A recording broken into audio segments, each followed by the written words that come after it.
Hello friends, ഇന്ന് ഞാൻ നിങ്ങളെ പരിചയപ്പെടുത്തുന്നത് കുറച്ച് ചെടികളാണ്.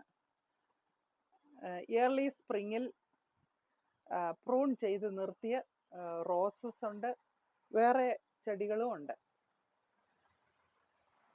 ഒരു മാസം മുമ്പ് പ്രൂൺ ചെയ്ത് നല്ലതുപോലെ ഫെർട്ടിലൈസ് ചെയ്ത ഒരു റോസാണിത്. ഇത് നല്ലതുപോലെ മൊട്ടിട്ടിട്ടുണ്ട്. നല്ലതുപോലെ മൊട്ട് വന്നു. ഇതെല്ലാം ഇനിയും വിതിൻ 1 വീക്ക് ഇത് പൂക്കളാകും. ഏർലി സ്പ്രിങ്ങിൽ ഇതിനെ പ്രൂൺ ചെയ്ത് വിട്ടത് കൊണ്ടാണ്, ഇത് നല്ലതുപോലെ വളവും ഇട്ട് കൊടുത്തത് കൊണ്ടാണ് ഇതിനിങ്ങനെ നല്ല മൊട്ടുകളൊക്കെ വന്നത്. സാധാരണ ഇച്ചിരൂടെ ആയിരുന്നു ഉണ്ടാകുന്നത്. ഈ വർഷം ഏർലി സ്പ്രിങ്ങിൽ തന്നെ ഫെർട്ടിലൈസ് ചെയ്തുകൊണ്ട് നല്ലതുപോലെ നല്ല ബ്രാഞ്ചസ് ഒക്കെ വരുന്നുണ്ട്. നല്ല ഹെൽത്തി ആയിട്ട് റോസ വളരുന്നുമുണ്ട്. ഇത് ക്ലൈംബിംഗ് റോസ് ആണ്. നിറച്ച് മുട്ടിട്ടിട്ടുണ്ട്. ഇതിനും സെയിം തിങ് ആണ് ചെയ്തത്. പ്രൂൺ ചെയ്ത് ഫെർട്ടിലൈസ് ചെയ്യാത്തവരൊക്കെ ചെയ്യുക. ഇനിയും സമയമുണ്ട്. നല്ല പൂക്കളൊക്കെ വരാനാണ് അങ്ങനെ ചെയ്യുന്നത്. ഇത് ലില്ലി ഫാമിലിയിൽപ്പെട്ട ഒരു ചെടിയാണ്. ധാരാളം ബ്രാഞ്ചസ് ഒക്കെ എല്ലാ സീസണിലും ഉണ്ടാകും. നല്ല മൊട്ടുകളൊക്കെ വന്നിട്ടുണ്ട്. ഇനിയും വിതിൻ 1 വീക്ക് ഇതും പൂവിടാൻ തുടങ്ങും. ആനിമൽസിൻ്റെയൊക്കെ ശല്യം ഉള്ളത് കൊണ്ടാണ് ഇങ്ങനെ ഗേറ്റ്സ് ഒക്കെ വെച്ചിരിക്കുന്നത്.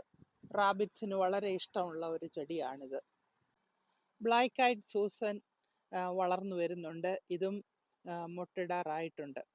ലാസ്റ്റ് ഇയറിൽ ബോൾസം നിന്നിടത്ത് അതിൻ്റെ ധാരാളം തൈകൾ വളരുന്നുണ്ട്. സീഡ്സ് വീണ് തനിയെ കിളിക്കുന്ന ഒരു ചെടിയാണത്. ഇത് ഡെയ്സി വളർന്നു വരുന്നു. ഇത് പെരനിയൽസിൻ്റെ കൂട്ടത്തിൽപ്പെട്ട ചെടിയാണ്. ഹൈഡ്രേഞ്ചിയ പ്രൂൺ ചെയ്ത് നിർത്തിയത് കൊണ്ട് നല്ല ശക്തിയായിട്ട് അത് വളർന്നു വരുന്നുണ്ട്. ഇതും ഡെയ്സിയാണ്. നല്ലതായിട്ട് വളർന്നു വരുന്നുണ്ട്. ഇനിയെല്ലാം നല്ല ഷേപ്പ് ആക്കി കൊടുക്കണം. ഇതാണ് ഹാസ്റ്റസ്. ഡിയറിന് വളരെ ഇഷ്ടമുള്ള ഒരു പ്ലാന്റ് ആണിത്.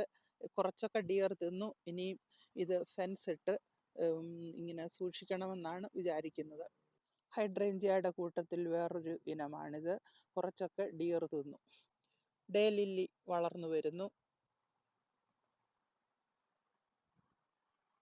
കാഴ്ചയ്ക്ക് വളരെ മനോഹരമായ ഒരു പ്ലാന്റ് ആണിത്. ഗ്രാസിന്റെ ഷേപ്പിൽ വളർന്നു വരും. പിങ്ക് ഫ്ലവർ വരുന്ന ഒരു ഹൈഡ്രേഞ്ചിയാണിത്. പിങ്ക് ഫ്ലവർ ഉണ്ടാകുന്ന റോസസ് ആണിത്. ഇന്നൊരു ക്ലൗഡി ഡേ ആണ്. ചെടികളൊക്കെ വളർന്നു വരുന്നതേ ഉള്ളൂ.